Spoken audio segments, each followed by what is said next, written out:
एक साथ ना बोल दिया, जो बोलना इधर आके बोलो ना। एक तो मैं भी देखना चाह रहा हूँ। क्या तुम्हें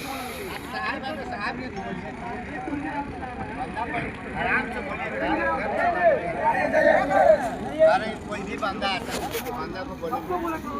मैं गलत हूँ तो मेरे को बोले साफ गलत है। कम प्रैक्टिकल है।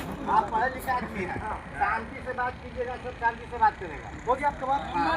सही बात है। ये गुजरात मुंद्रा में जहाँ मोदी जी का राज चलता है, वहाँ पर एक मुट्ठा चावल सिझा हुआ दाना ये 30 रुपया का है, ठीक है। और ये सब्जी और वो रोटी है 5, ये 80 रुपया के है।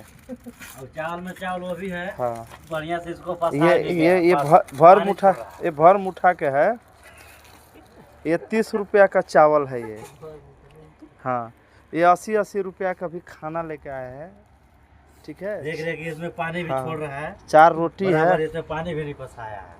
हाँ, देख रहे इसमें कितना पानी छोड़ रहा है। ये 30 पानी भी छोड़ रहा है 30 खाना रुपया का चावल है। हाँ, ये 80 रुपया के खाना में लगता है कि हगाएगा नहीं, पदाएगा भी नहीं।